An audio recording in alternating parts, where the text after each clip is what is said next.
Do you remember the first time you made it to the depths in Dark Souls, and in the middle of you being attacked by rats, falling into pits, and escaping the curse-breathing buggers, this happened? Out of nowhere, in what seemed like the most obscure of places, the knight named Kirk invaded, clad in armor covered in jagged steel thorns and glowing as red as the devil himself. It was completely out of the blue, or red to be precise, and it made one of the most intense areas of the game so far even more intense because you had no clue if he was going to come back. Well, that's what's inspired this challenge. Because throughout Dark Souls, it's not just Kirk that invades you. No. See, there's 5 different red phantoms who spawn at the most inopportune moments in the game, hell-bent on dragging you into the abyss with them. And of those 5 invaders, 4 of them drop some of the coolest weapons in the entire game. And I'm gonna beat Dark Souls with them. This is Dark Souls, red phantom weapons only.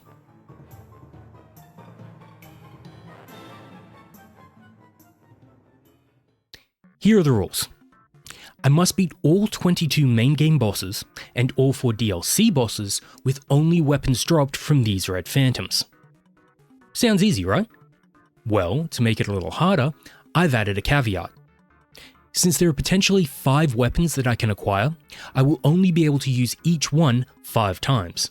I am allowed to try out different weapons if I fail at an attempt, but if I defeat a boss, it counts for that weapon's tally. And before anyone goes, well, that math doesn't add up, yes, you're right. 5 times 5 is 25, not 26. So, I've decided that for the bed of chaos, since that really isn't much of a fight at all, I can use whatever weapon I want. The free pass, so to speak. I technically could have done this for the Asylum Demon since I had to find a way around it to even reach a weapon, but it really is more of a battle than the bed of chaos, so I felt this was a better way of going about it. I also won't be using any armor. You can get these throughout the game, but they aren't technically drops, so I won't be able to utilize them. What I will allow though are rings, for a few reasons. Some because they are required, some because they will prevent me from doing a lot of farming, which is something I really didn't want to waste time on during this run. But you'll find out more on these later. I have also decided that I won't be able to use Power Within or the red Tearstone rings simply because they're pretty overpowered in this game. All the damage will come from my weapons and they're scaling only. And that's it. Pretty simple when you think about it. Let's begin. Ignore the name. It's the first thing that popped into my head with the word red. I was playing Fallout 4. Leave me be. I choose the Thief for his master key and the black firebombs as my gift because they're required for an extremely simple trick that will get me past the Asylum Demon. All I have to do is bombard the tubby fella with the black firebombs as soon as he drops in and activate the dark sign right before the words "Victory Achieved" appear. This, for some reason, makes the game think I both beat and didn't beat the boss. No idea why, but hey, I ain't complaining. This allows me to sneak right through his fight the second time, reach Oscar, and acquire the Asylum key from him without technically having killed the demon at all. Magic. After hitting Filing Shrine, I collect a whole bunch of the loose soul items and the 3 free humanities from the well. I need a bunch of souls for this run, both for some pretty heavy stat investment as well as a lot of upgrades. I take the elevator down through New Londo, and I use the master key to sneak into Blighttown the back way. It's down here that I use one of the humanities I picked up to reverse my hollowing because it is also here that I can acquire my first weapon. Outside the tunnel spawns the first red phantom of the run, Man-Eater Mildred. Now, Mildred is no slouch, she has an excellent weapon and I don't have any, so taking her one-on-one is not on the cards. I thought that maybe she could get poisoned by the swamp that bathes Blighttown, but unfortunately, she's immune to poison. So what do? Well, thanks to the king of challenge runs, the backlogs, I discovered that you can lead Mildred up onto the platforms by the water wheel, and with the proper positioning and a little bit of luck, Mildred will do the job for me. It's not a one and done situation, but thankfully, old Millie never learns her lesson. After several minutes and a death or two, Mildred takes a final tumble, gifting me my first weapon of the run. The Butcher's Knife. I'm glad you love this thing. Just look at it. It looks more like a rusty helicopter blade rather than a knife, but in practice that makes little difference. It requires 24 strength to use one-handed, which I, thanks to all those soul items I picked up, have absolutely no trouble getting to. Oh. Thanks to those soul items I picked up and a little bug slaughtering, getting to 24 strength is no trouble at all. Just for the heck of it, I gave Quelaag a stab, just to see if my knife could cut the spider witch down to size, but maybe I'm getting a bit ahead of myself. I head back up out of Blighttown the same way I came in, but instead of going to Firelink, I take the other path through the Valley of the Drakes, up through Darkroot to Andre, where I start investing in my butcher's knife, reaching +4. Content with that, it's time for the Gargoyles. Now, while the butcher's knife damage is really good, it's not outstanding for a +4 weapon. What it does offer though is one of my favourite hidden aspects of any weapon. It staggers everything really quick. 2 hits with this beauty and the first gargoyle gets knocked out of his own attack animation, allowing me to chop away and almost defeat it without the gargoyle even swinging back. But I have very little stamina, so of course, my aggressive nature ends up getting me whacked pretty hard in return. Thankfully, I'm able to return the gesture before his buddy makes it to me, allowing me to regain my stamina and then hack at it too, finishing both of them off in a grand total of 9 hits. After ringing the bell, I head back to Firelink, putting the souls I'd earned into health, endurance, and making it to 16 dexterity, which I'll need a bit later. I play Knifey Shotelli with Lautrec. I win of course, getting myself the Fap Ring, but I don't put it on. I instead keep it in my back pocket, just in case. Then, I cut through the Undead Burg to the Capra Demon. For my first attempt, fuck the dogs. For my second attempt, fuck the dogs, the Capra Demon, and the camera. And for my third attempt, I got insanely lucky on the ledge. The Capra Demon somehow missed 3 swings after one of his pound puppies got me down to a sliver of health, and I managed to heal up, kill the other dog, and use a combo of the dive and dismember and simple slashes to put the Capra to rest.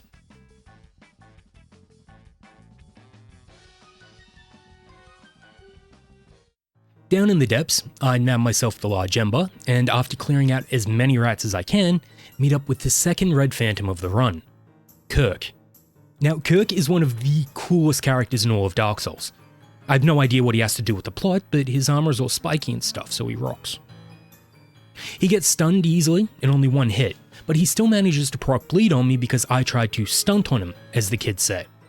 Now, let us pause here for 1 second, so I can explain one of the many annoying things about Kirk's drops. See, Kirk can drop 2 items, the barbed sword and the spiked shield. Kirk invades 3 times throughout the game, and only has a 33% chance of dropping one of these each time, meaning that potentially I might not get anything at all from defeating him and have to work out which other weapons to use. Thankfully, I can increase my chances of getting a drop by popping humanities, with each successive one increasing the chances up to 10. That does the trick, because Kirk leaves me with our second weapon, the spiked shield. Now, obviously I would have preferred the barbed sword, but if I'm being honest, this is a pretty damn good get. It only takes 10 strength and 12 dex to use, both of which I already have, but because it's a shield, damage is not good, even against hollows. But that's not what matters to me, because the spiked shield has a little perk. It can cause bleed. And that, boys and girls, is just swell. I head back to Andre, giving him the ember and upgrading the shield as far as I can, then it's back to Quelaag. Now, I'm not the most knowledgeable in Dark Souls metagaming, but on the Dark Souls fandom wiki, it says that she only has a C in bleed defense. Me, being a gullible numpty, assumed that that meant she could bleed. That is not the case. I spent over 7 minutes whacking her with the shield, which is still doing utterly atrocious damage despite being +7, in the hopes that she would bleed, only to find out afterwards that she's immune to it. I also found out that her name, according to Miyazaki, is Quelaag. So, I guess I've been saying that wrong for a decade. Oh well. She's not the fastest enemy in the game, and despite the fact that it takes 3 hits to not even hit 200 damage, the Spider Witch's legs finally give out, sending her back to the abyss where she belongs. I ring the second bell, then use the spiked shield to scratch the Ceaseless Discharge's knuckles for him. As a thank you, he clears out the lava for me. What a swell guy. I level up some vitality, endurance, and strength, and also begin leveling faith because I need 30 faith later on, and boy do I not want to farm for that either. Then it's down into the catacombs where everybody's favourite fuckwit, Pinwheel, lays in wait. I just break 100 points of damage per hit, and for whatever reason, the way the shield's attack works makes it miss Pinwheel completely sometimes, which in turn means that I'm vulnerable for a full second while I'm recovering from this. Now, Pinwheel is piss weak, so he does go down easily, but I almost die right at the end as 2 separate fireballs hit me at the exact same time. It was pure luck that I made it through. Mask of the Father, for those who care. Next, it's back to the Asylum to take care of some unfinished business. The Asylum Demon sat at the entrance as if he knew I would return. And boy did I.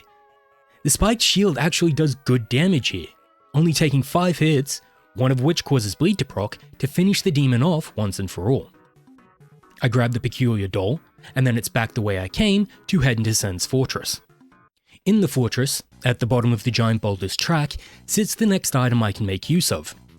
If you wait for the boulder to pass not once or twice, but several times, eventually it'll break down a hidden wall and grant you access to this, the gold serpent ring. This drastically increases drop rates for items, and I think you'll know what I'll be using that for later on. I whipped the butcher's knife out for the Iron Golem fight. I knew the damage wouldn't be great, but I thought that maybe its ability to stagger easily would give me the advantage. Right on both counts. I can't break more than 100 damage per hit, but it only takes 6 to make the golem do the stanky leg. 3 more strikes, and over the edge he goes. With these souls, I crank vitality a lot. Then I run across the dreaded rafters to go all climate crisis and touch the artwork to reach the painted worlds. Here we have yet another invader to meet, Xanthus King Jeremiah. What makes him so unique is the fact that he looks like a cartoon thumb that's just been hit with a hammer. He also drops our next weapon, the Notched Whip. Now, I've never used whips in any run of Dark Souls I've ever done, and just based on how this whip did for me in this run, I don't think I ever will again. It needs 8 strength and 16 dex, both of which I had already prepped for, but against hollows, the fucking thing does less damage than the spike shield did while unupgraded. You'd think that maybe a bunch of thorns on a rope that you're literally whipping people with would do more than just tickle them. It, like the spike shield, can cause bleed, but with how unbelievably slow this thing is, I'd have a better chance of them dying of old age before it procs. But I thought that maybe, just maybe, the wide arc the whip's attacks have would grant me a better chance at hitting Priscilla while she was invisible. Not a good idea. So, I brought out the spiked shield once again, and to my shock, the shield managed to knock her out of her invisibility in only 2 hits. What? Probably the most unexpected benefit of any weapon in the run. On top of that, it only takes a few hits for bleed to pop and take a solid chunk out of her health bar. Yes, the shield made this fight super easy. Not in a million years would I have thought that.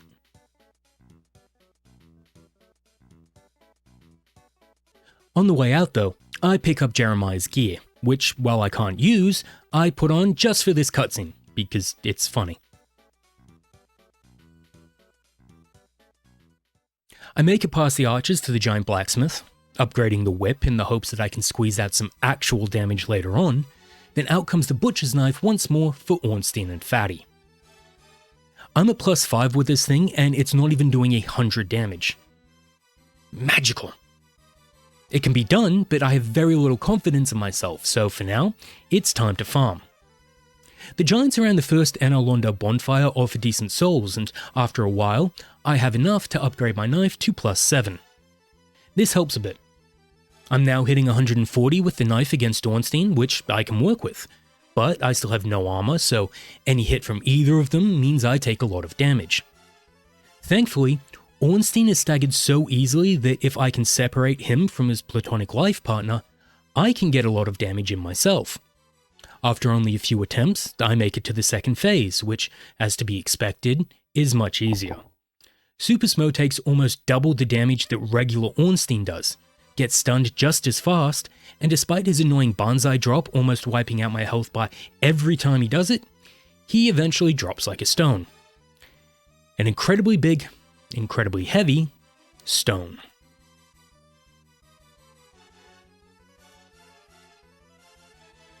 Guinevere tosses me the Lord Vessel, so now I can warp around, and that means it's time for a few side bosses.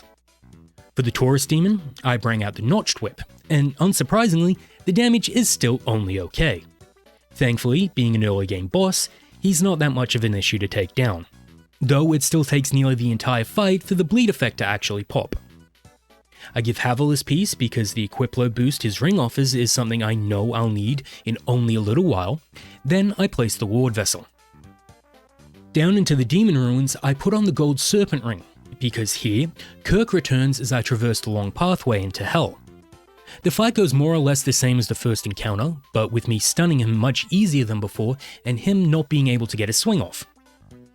Unfortunately, the Gold Serpent Ring didn't help much because he dropped nothing here. That ain't good. I was hoping that the Barb Sword would be dropped here so I could use that on the Fire Sage, but since I don't have that, it's the Notched Whip again. 51 with a basic attack. I mean, good god. The only upside is how easy it is to predict his moveset, so I quickly fall into a rhythm which allows me to get a few attacks in and escape before he strikes back. It's a long, tedious, boring fight that eventually I come out on top of. The Centipede is more of the same. Terrible damage, slow to strike. In fact, it's so slow that I can start a strike and the Centipede can move out of the way and hit me before it's over. Who the hell thought whips were a good idea? At the end of Izalith, Kirk returns for his third and final battle. He hasn't seemed to have learnt anything because he once again goes down without any hassle. And thankfully, he does drop me the barbed sword. I head back for a bit, whipping out the Notched Whip for the Stray Demon, since I assumed that it had to do better against an inferior version of the Fire Sage. But no luck. I actually do less damage. Can you believe that shit? It's a good thing he has an even more predictable moveset. An even more boring fight than the Fire Sage.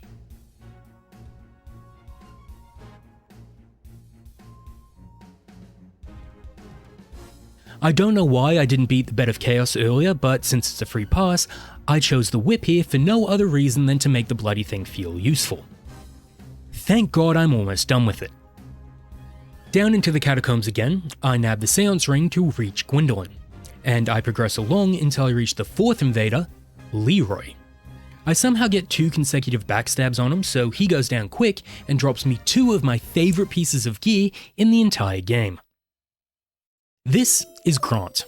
No, your eyes aren't deceiving you, it is just a big rock on a big pipe. It fucking rules, man. I need an insane amount of strength to wield it one-handed, 50 to be exact, as well as 30 faith. Unfortunately, I only have 30 faith.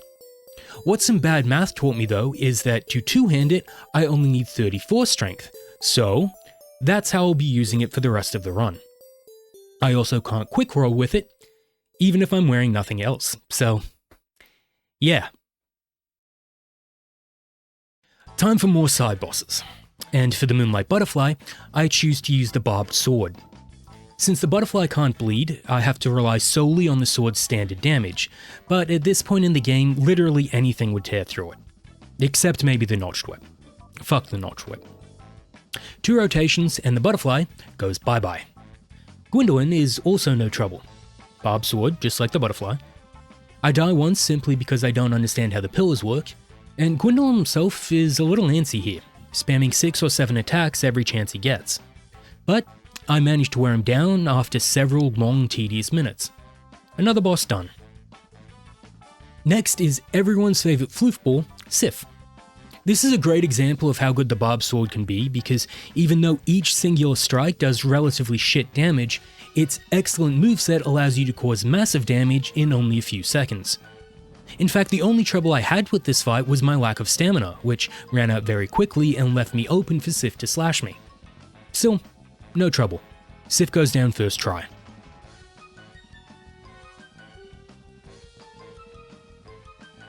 I spend a long time trying to kill the Hydra, I rescue Dusk, I collect the pendant, and then I head back to enter the DLC. For the Sanctuary Guardian, I use the Barbed Sword yet again, since the Guardian can be bled relatively easily. The issue with this is that I have to be able to hit the bastard to be able to do it. The Guardian's moveset is so fast sometimes that even wearing no armor at all and having quick rolls, I still feel slow. And with no actual defenses, I have to be borderline perfect with my rolls or I'm screwed. Not good. After about a half dozen attempts and half a dozen deaths, I took a sabbatical because I felt that maybe a tad more damage would benefit me. So, it was back to New Londo to lower the water, collect the very large ember, and farm the dark wraiths for a few chunks. With these, I get both the Butcher's Knife and the Barbed Sword to plus 12 and plus 13 respectively, and then I head back. Roughly a 30% damage increase, and honestly that ain't bad. But the thing is, that doesn't take care of how bad I am at the game. I still die multiple times for no reason other than my bad gameplay. But, like all things, it is just a matter of time. I eventually discover a really easy strat that allows me to get off multiple hits with very little risk by avoiding the Guardian's multi-headbutt and claw combos. Mix this with a few staggers and a solid bleed proc right at the end, and the Guardian takes his place 6 feet under.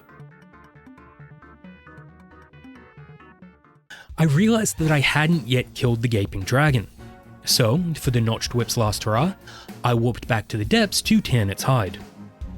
As to be expected, utterly atrocious damage. Not even 150 if I whip it on its snout. I can't even hit the tail with a basic R1, so I need to use the weird overhead whip thing that the R2 does to actually cause damage while I'm behind it. The only positive is that it's very easy to stay out of the way of the dragon. Unless, of course, the game just decides to hit you because Dark Souls. What the hell is even that? Otherwise, it's just a long fight where the most interesting thing that happens is a sneeze I had.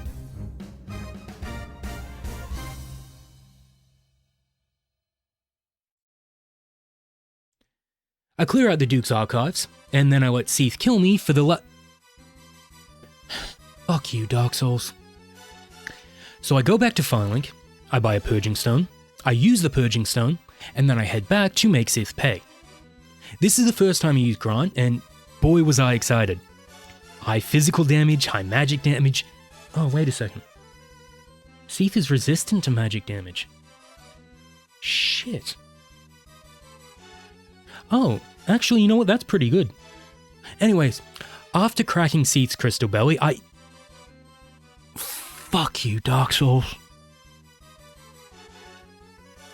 Anyways, after cracking Seath's crystal belly, fucking hell, Dark Souls! Alright, Nito time. Grant's out here, and here is where Grant really shows how awesome he is.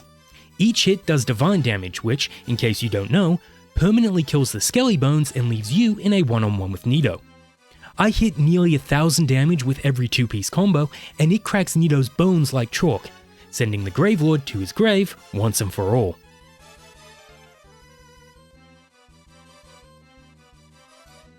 Back to Ornstein, it's time to kill Artorias. I thought this would be a great send-off for the Barbed Sword. Damage is pretty bad, and with how quick Artorias can get back on the offensive as soon as you dodge one of his attacks, I have very few openings. I can knock him out of his Dark Kaioken though, so I mean there's that, I guess. It's one of those guerrilla tactics fights. Hit once, then dodge, duck, dip, dive and dodge for the next 20 seconds until you can hit again. Unfortunately, he can't be bled, so it's just a matter of chipping away at his health bar. It's like cutting down a tree with a letter opener. I mean, but if you've ever seen Asmongold play Dark Souls, you'll know that perseverance is more important than anything. Artorias goes down, and the Barbed Sword gets his well-earned rest.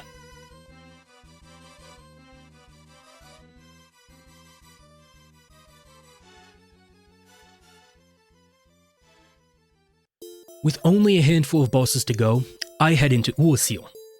It's there that I remember the 5th and final Red Phantom invasion, Chester. Chester is a fucker. Sweet breakdancing moves though. Fortunately, the collar on his jackets prevents him from looking over his shoulder, so a couple of backstabs on my second attempt finishes him off. Unfortunately, he doesn't actually drop anything of use. That's a real shame because his creepy Ethan Hawke mask is one of the coolest pieces of headgear in the entire series. I then forgot that Seath was still alive, so, with Grant out once more, and a few purging stones in my pocket just in case the game hates me again, I went into the bastard dragon's lair with a bone to pick. Even with his resistance to magic damage, Grant was still doing fantastic damage to his belly. Eventually the stomachache became too much for him, and he runs away to the great toilet in the sky.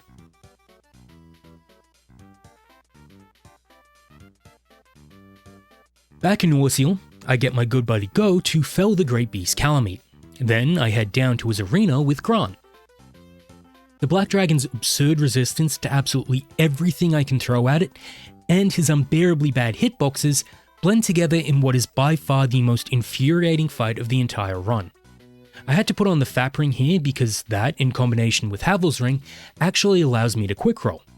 Much needed. Thank you, Fap Ring. Very cool. The heavy stamina consumption Grant has means I can only get 1, sometimes 2 attacks in at a time before old Cow responds with one of his bitch moves, that, in turn, wipe out 1/3 of my health immediately. Thankfully, the age-old strat of sticking to his feet and right side gets him into a loop of trying to stomp on my head. This is by far his easiest attack to avoid that lets me get in close for quick damage. The most frustrating thing about this fight is the fact that even with how powerful Grant is, you can't stagger Calamite. So I'm never actually at an advantage, no matter what I do. The whole fight I'm on the defensive and I can only attack in response to Calamite's attacks. A lot of bosses are like this, but for some reason Calamite is the only one that frustrates me like this. I have no idea why, he just does. Anyways, after several long minutes, the damage builds up, and Calamite's health bar gets smaller and smaller. One final blow, the dragon is slayed, and that leaves only the Father of the Abyss left over.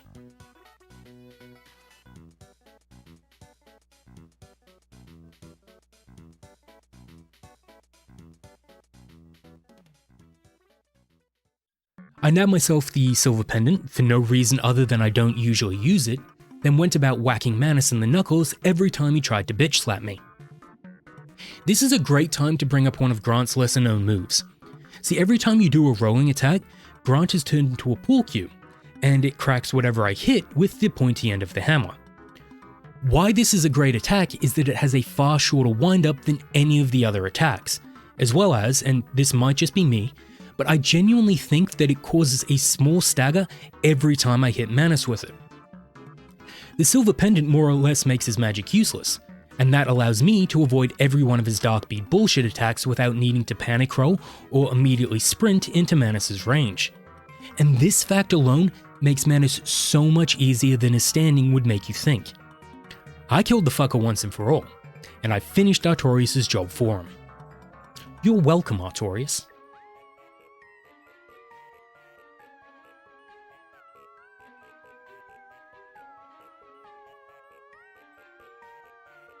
Now, that meant there was only the dreaded 4 kings left between me and my showdown with Gwyn.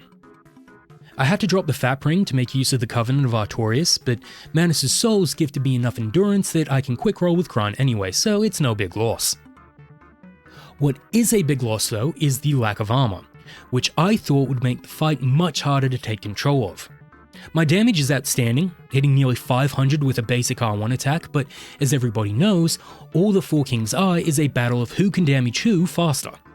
And since I think I have to avoid every attack the king's throwing at me, either by rolling or by running the fuck away, I find myself overwhelmed as soon as the second king spawns. But what those failures teach me is that I can actually tank the basic sword attacks. It knocks me out of my own animation, but it also means I don't have to run off and come back, which wastes precious time. I still need to run away from the explosions, but otherwise I can just pummel each king as they spawn. and through this I'm able to kill each king as they spawn this way, finishing them off on my second try, securing the final Lord Soul, allowing me to finally take the fight to Gwyn.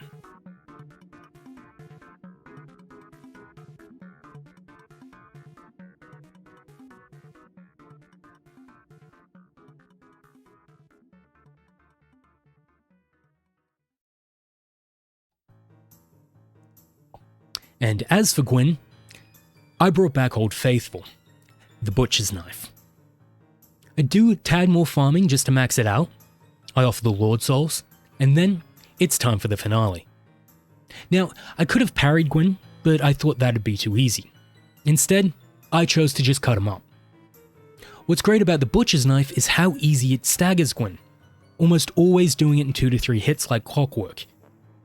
His grab is extremely easy to punish, and despite his sword swings being extremely fast and relying on you to be spot on with your dodges, which almost always seem to catch me, he gets easier as the fight goes on, because I develop a rhythm that Gwyn cannot seem to overcome. Now I do die a few times, I'm not going to say this was a first attempted thing, I don't want to lie to you.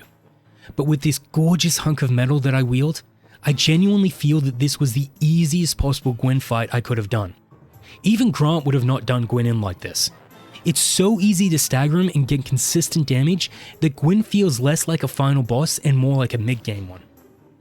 If you get what I mean.